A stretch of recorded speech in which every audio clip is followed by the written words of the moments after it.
নমস্কাৰ সকলোকে। কি খবৰ আপোনালোকৰ? আশা কৰোঁ আপোনালোকসকলে ভালে কুশলে আছে আৰু আমি ভালে কুশলে আছোঁ। আৰু এয়া আমি শাহু বোৱাৰী সাজি কাচি যাবলৈ ওলাইছোঁ সৰস্বতী পূজালৈ বুলি। আজি আমি সৰস্বতী পূজাত ক'তনো যাওঁ বলকচোন আপোনালোককো দেখাওঁ। আৰু আজি আমি ওলাইছোঁ মোৰ হাজবেণ্ড আৰু মোৰ ননন্দজনীৰ শৈশৱ জড়িত হৈ থকা সেই শৈশৱকালৰ স্কুলখনলৈ বুলি। আৰু এয়া ৰাস্তাই ৰাস্তাই সৰস্বতী চাই আহি আছোঁ আমি। সৰস্বতী পূজা বুলি ক'লে মোৰ মনলৈ এটা কথা আহে, এই যে আমি যে ৰাতিপুৱাই উঠি কিনে ফুল তুলিব গৈছিলোঁ, দুবা তুলিব গৈছিলোঁ, সঁচাকৈ সেই দিনবোৰ খুব ধুনীয়া আছিলে। কি যে ফূৰ্তি আমাৰ, ফুল তুলিব যাম, দুবা তুলিব যাম, ৰাতিপুৱাই উঠিম। আৰু মোৰ এটা কথা মনলৈ আহে, মই সৰু থাকোঁতে মোৰ নিজৰ কাপোৰবিলাক একদমেই পচন্দ নহৈছিলে। বেলেগে পিন্ধি অহা কাপোৰবিলাক পচন্দ হয় খুব। মাক কৈ থাকোঁ মোৰ কাপোৰটো বেয়া, মোৰ কাপোৰটো বেয়া। আৰু তাৰপিছত কি কৰা হ'লোঁ, যেতিয়া অকণমান ডাঙৰ হ'লোঁ, তাৰে পিছত জেঠী, পেহী, মামী তেখেতসকলৰ কাপোৰবিলাক ভাল লাগে। আৰু এয়া কথা পাতি আমি আহিয়ে পালোঁ পূজা মণ্ডপ। বলক তেতিয়াহ'লে ভিতৰলৈকে যাওঁ। ভিতৰত সোমাই আহি দেখিলোঁ বহুত মানুহ আছে ভিতৰত।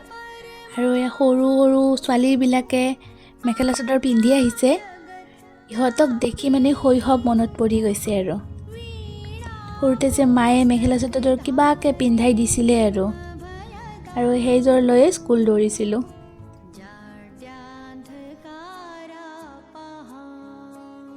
ভিতৰত আহি দেখিলোঁ শান্তি লোৱা টাইম হৈছে।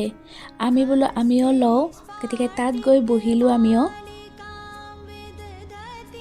আৰু এয়া মোৰ লগত আছে মনীষা। আপোনালোকে প্ৰায় ভিডিঅ'ত মনীষাক দেখাই পায়, চিনিয়ে পায় সকলোৱে। আৰু এয়া মোৰ পিছফালে বহুত মানুহ।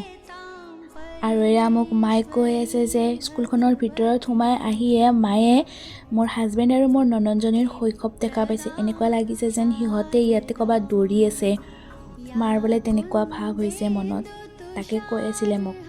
আৰু সেয়ে মায়ে মোক লৈ গ'ল স্কুলখনৰ পৰিৱেশটো দেখাবৰ কাৰণে। সঁচাকৈ স্কুলখনৰ পৰিৱেশটো খুবেই ধুনীয়া, খুব বেছি ডিচিপ্লিনৰ স্কুল হয়। আৰু এই স্কুলখন একদম চিৰিয়াখানাৰ কাষতে হয়। প্ৰতিটো শ্ৰেণীকোঠাতে যেন মায়ে সিহঁতক দেখা পায়, সিহঁতৰ লগত জড়িত হৈ থকা স্মৃতিবোৰ মাৰ মনত পৰি গ'ল। আৰু তাৰ পৰা আহি এয়া খিচিৰি খাব ল'লোঁ। যিখিনি খোৱা বস্তু দিছে গোটেইখিনি টেষ্টি হৈছে। আৰু স্কুলখনত গৈ মোৰ এইটো বস্তু খুব ভাল লাগিছে যে তেখেতসকলে কি কৰিছে, প্ৰাক্তন ছাত্ৰ ছাত্ৰীসকলৰ চাইন লৈছে আৰু তেখেতসকলে কিমান চনত তাৰ পৰা ওলাইছে, কোন বেটছৰ ষ্টুডেণ্ট হয় সেইটো লিখি লৈছে। আৰু বৰ্তমান কি কৰি আছে সেইটো। আৰু ময়ো তাতে মোৰ হাজবেণ্ড আৰু মোৰ ননন্দজনীৰ নাম লিখি ক'ত কি কৰে সেইবিলাক লিখি দিলোঁ। আৰু এয়া মায়ে ৰাস্তাতে কেইগৰাকীমান বাইদেউক লগ পাই, চিনি পাই তেখেতসকলৰ লগত অকণমান কথা বতৰা পাতিছে। মাৰ মনৰ কথাবোৰ কৈছে, মাৰ মনত কেনেকুৱা এটা দুখ হৈ আছে, কি হৈ আছে, সকলোবিলাক বাইদেউ কেইগৰাকীৰ আগত খুলি ক'লে মায়ে। যদিও সৰস্বতী পূজাত আহিছে, হাঁহি ফূৰ্তি কৰিছে, মই বুজি পাইছোঁ মাৰ ভিতৰখন বহুত কান্দি আছে। কিয় কান্দিছে, কি হৈছে, চববিলাক আপোনালোকে মাৰ ইউটিউব চেনেলত গৈ চাব, সকলোবিলাক গম পাব।